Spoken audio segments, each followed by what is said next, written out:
Assalamualaikum warahmatullahi wabarakatuh. Perkenalkan, nama saya Noni Aulia Ningrum, biasa dipanggil Noni. Saya berasal dari kelas 11 Boarding Putri. Di video ini saya akan menceritakan kisah fiksi yang berjudul Dua Permata Palestina. Mereka berasal dari keluarga bahagia. Kedua orang tuanya merupakan pembisnis sekaligus diplomat negara. Humaira Aira Asma Kila, nama panjang Humaira. Usianya sudah 18 tahun, beda 3 tahun dengan sang adik. Sementara sang adik Arayan Ashkan Haidar Aziz, biasa dipanggil Ashkan, sekarang usianya sudah 15 tahun. Orang tua mereka meninggal akibat penembakan berencana yang dilakukan oleh tentara Israel.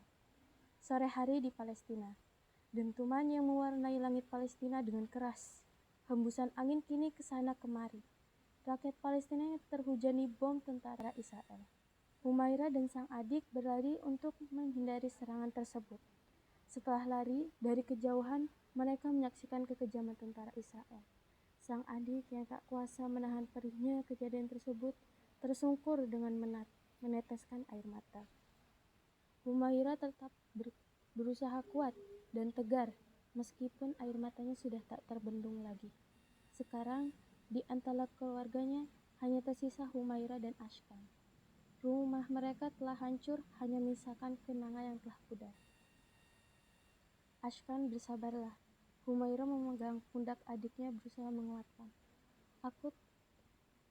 Aku terlalu sedih, Kak, ucap Ashkan.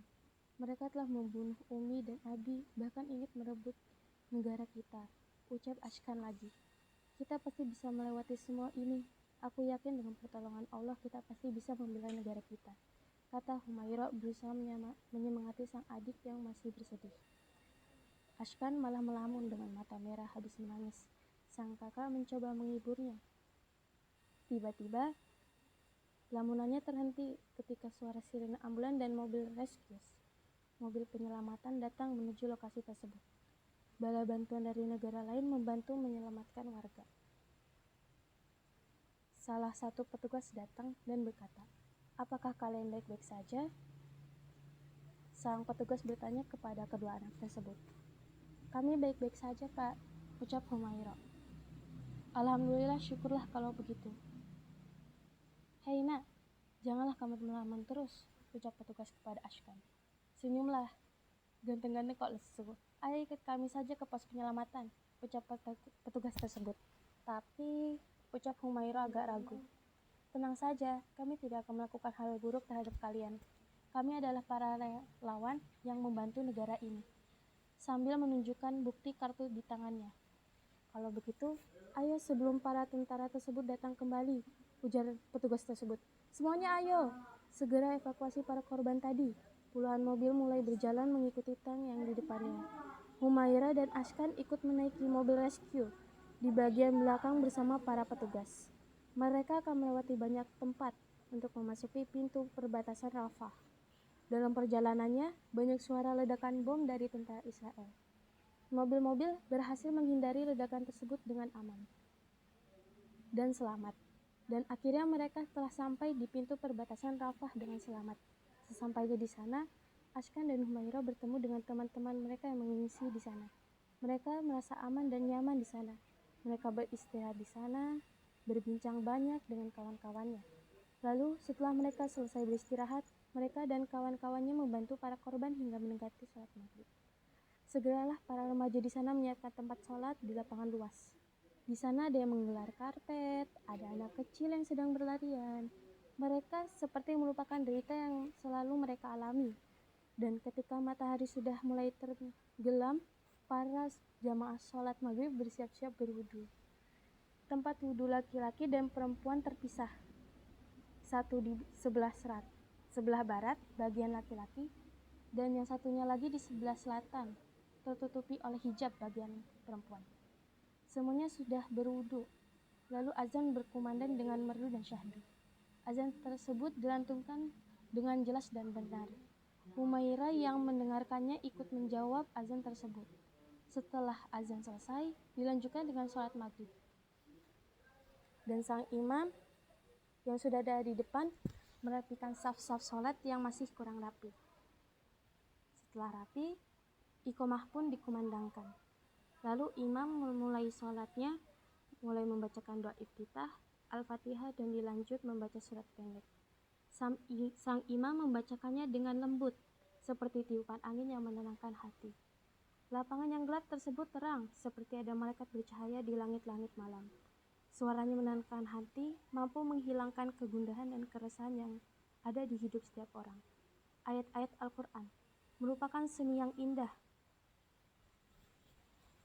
dan menakjubkan. Dan para makmum di sana pun melaksanakan sholatnya dengan tenang dan damai. Keesokan harinya, Humairah sedang mencuci baju di sungai. Setelah selesai, sambil berjalan-jalan dia melihat-lihat kawan-kawannya yang sedang menjahit baju dan ada pula yang sedang mengobrol bersama. Dari kejauhan, Humairah melihat adiknya yang sedang mengobati korban yang sedang terluka. Lalu Humairah tersenyum dan adiknya pun membalas senyumannya. Humairah berjalan menuju ke sana. Assalamualaikum. Waalaikumsalam, jawab sang adik. Hei, kamu sedang apa, Ashkan? Oh, ini aku sedang mengobati temanku. Namanya Nahyan. Dia terluka akibat terkena puing-puing bangunan kemarin, dan salah satu tangannya terjepit lalu mengalami patah tulang. Innalillahi. Sabar ya, semoga Allah memberikan kesembuhan kepadamu. Ya amin, Kak Humairah, jawab Nahyan. Oh ya Kak, ucap Ashkan. Ini ada surat gulungan berpita merah, tolong kasihkan ke petugas yang ada di tenda hijau tua itu ya Kak, ucap Ashkan. Oh oke. Ngomong-ngomong, itu suratnya dari siapa? Tanya Humairah. Itu dari petugas kemarin, jawab Ashkan dengan santai. Lalu Humairah pergi menuju ke tenda yang tidak terlalu jauh dari lokasi Ashkan. Sesampainya Humairah di sana, Assalamualaikum. Permission sir. Ya. Oh iya, silahkan masuk. Humairah mulai masuk ke dalam tempat tersebut. Di dalamnya diperlihatkan seorang pria yang hampir seusia dengan ayahnya berada di depan sana, duduk di kursi satu meja yang lumayan besar. Humairah melihat orang tersebut seperti mengenalnya, dan Humairah pun memberikan surat gulungan berpita tersebut kepada pria tersebut. Pria tersebut berbicara. Oh iya, terima kasih suratnya. Apa kabarmu nak? Apakah namamu Humairah Aira Asmatila? Ya, itu nama saya. Ada apa pak? Alhamdulillah kamu baik-baik saja dengan adikmu. Pasti kamu penasaran kan aku siapa? Aku ini teman ayahmu saat ada studi S3 di Arab Saudi. Oh ya, nama paman Habib Arain Al-Jufri. Paman berasal dari negara Indonesia. Saya sudah lama tidak mendapat kabar dari ayahmu 3 tahun yang lalu. Dan ternyata ayahmu sudah dijemput Allah duluan. Kamu tetap harus tabah ya nak, kata paman Ryan. Ya paman, jawabku. Oh ya, aku ada sesuatu untukmu, kata paman Ryan. Apa itu hai paman? Kamu dan adikmu akan aku angkat menjadi anak. Apakah kamu mau? Sambil menyodorkan sebuah surat kepada Humairah. Ini surat hak asuh terhadapmu dan adikmu. Dan ini sudah legal dan disahkan langsung oleh pemerintah Indonesia juga Uni Emirat Arab. Ayah dan ibumu berasal dari negara Emirat. Kamu dan adikmu juga kakak keluargamu sebenarnya berasal dari Emirat. Jadi itu mempermudahku dan tak perlu berdebat dengan pemerintah Amerika maupun Israel, kata paman Ryan. Humairah terkejut dengan perkataan paman Ryan. Ternyata ayahnya sudah mempersiapkan semuanya dengan begitu detail dan rapi. Sampai-sampai dia dan adiknya tidak tahu. Saya mau paman, tapi apakah Ashkan sudah tahu? Tanya Humairah. Paman menaikkan alisnya satu dengan tatapan ingin tertawa. Apakah adikmu tidak memberitahumu soal ini? Tentu saja dia sudah tahu. Oh begitu ya paman. Dalam hati Humairah kesal karena Ashkan tidak memberitahu yang sebenarnya. Ya sudah, kalau begitu pertemuannya sudah sampai sini saja.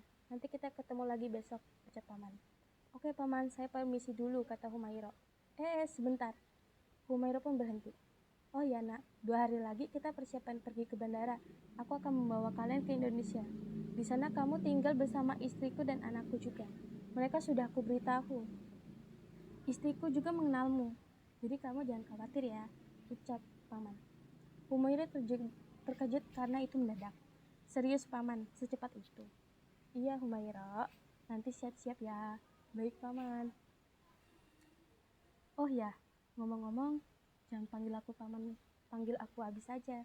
Humairah sambil malu-malu. Ya Abi. jawab Humaira sambil menunduk malih. Humaira pun keluar dan langsung mempersiapkan segala macam barang yang dia dan adiknya punya untuk pergi ke bandara. 2 hari pun berlalu. Humaira, Ashkan dan Paman mempersiapkan diri ke bandara lewat jalur Mesir Kairo. 12 jam 2 menit berlalu. Mereka akhirnya sampai disambut oleh sang istri dan anaknya, bernama Shakira dan Lasira. Shakira ternyata sepantaran dengan Humaira, sementara Lasira, dia 4 tahun di bawah Humaira. Di keluarga Paman Rayyan, mereka berdua disambut dengan baik. Kebahagiaan dan kesejahteraan bertambah di keluarga Paman Rayyan. Hari-hari pun berlalu, bulan ke bulan, tahun ke tahun. Humaira dan Ashkan pun sudah tumbuh menjadi orang yang hebat. Dan akhirnya mereka ikut membantu menyumbangkan dan menyalurkan kekuatan berupa senjata, makanan, minuman, obat-obatan, bahkan membangun beberapa rumah sakit untuk membantu kawan-kawannya yang ada di Palestina. Sekian dari saya. Wassalamualaikum warahmatullahi wabarakatuh.